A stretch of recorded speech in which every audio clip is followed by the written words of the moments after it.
So thanks to the extended growing season we're having, here we are,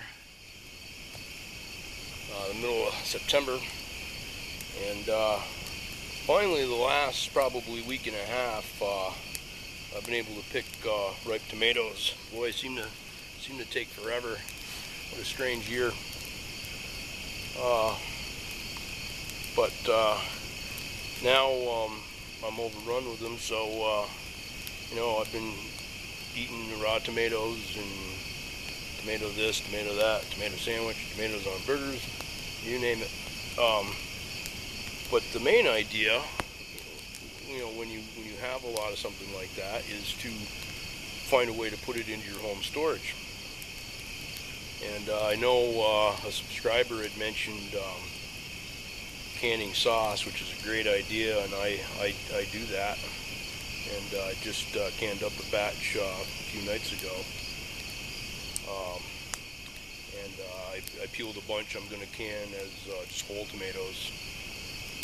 They're all boiled and peeled, and probably tomorrow, I'll can those up. A few different things you can do as far as canning your sauce. The particular subscriber was talking about canning sauce in a water bath canner, and you can do that as long as all that's in it is tomatoes. The high acid content and everything. That's all you need. If you want to be sure, you can put a dab of vinegar in each jar, just to make sure you've got the acid to keep it safe. What I prefer to do is to make a sauce that I can literally just pour out of the jar and use, over pasta or whatever, without adding anything to it. Now you could just add things like, green peppers and onions. Once you do that, though, it's usually advised that you use a pressure canner.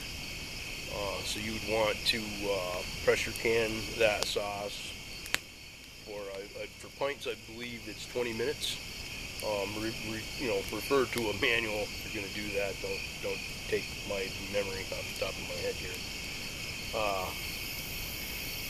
But I like to go. I put hamburger, peppers, onions, you name it, in mine, and I can it up just like that. I put it in pint jars. A lot of times it's pretty much, you could use 2-pint jars to, make a decent meal for more than just me. But if you're going to do that, what you do, the principle of canning when you're mixing things in your jars like that is to can for whatever is in it takes the longest. And you can meat, which is a very good idea, very doable. I can beef, chicken, turkey, whatever, you name it, venison.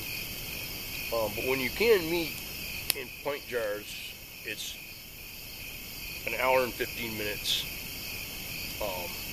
usually at 10 pounds. I usually go a little higher just to make sure, I go like between 10 and 15. Again, it depends on your elevation and whatnot, so you want to refer to a manual before you do that.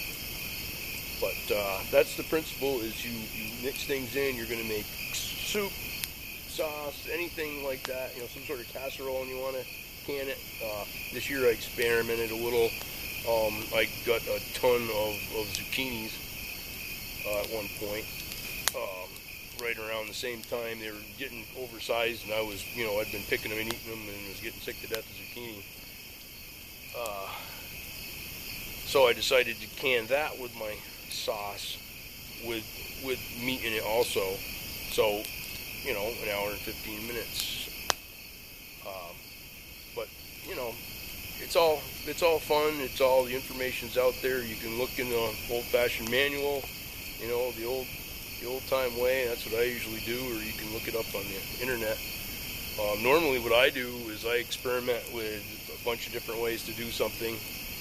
What you don't want to experiment with is your time and your pressure. when you're pressure canning. I mean, go by the manual with that.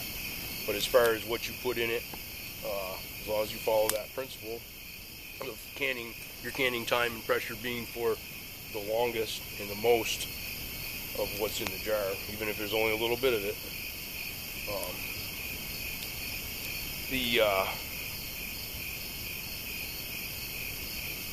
And I lost my train of thought.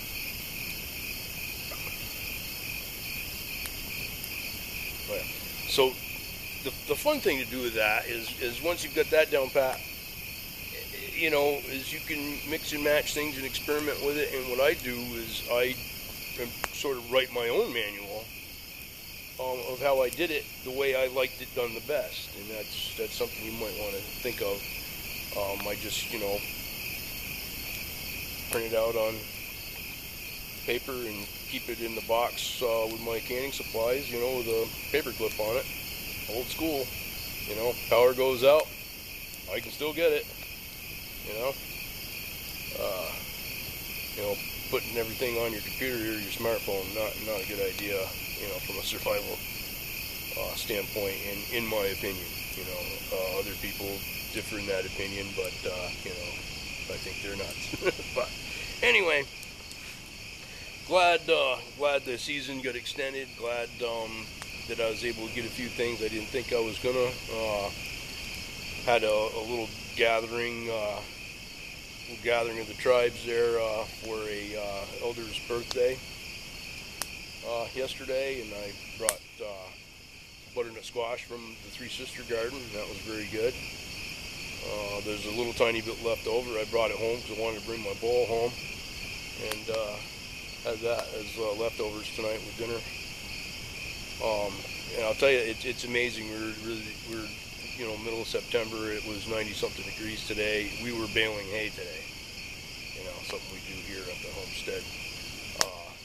And due to some tractor repairs that seem to go on all summer, I'm catching up on that now, thankfully.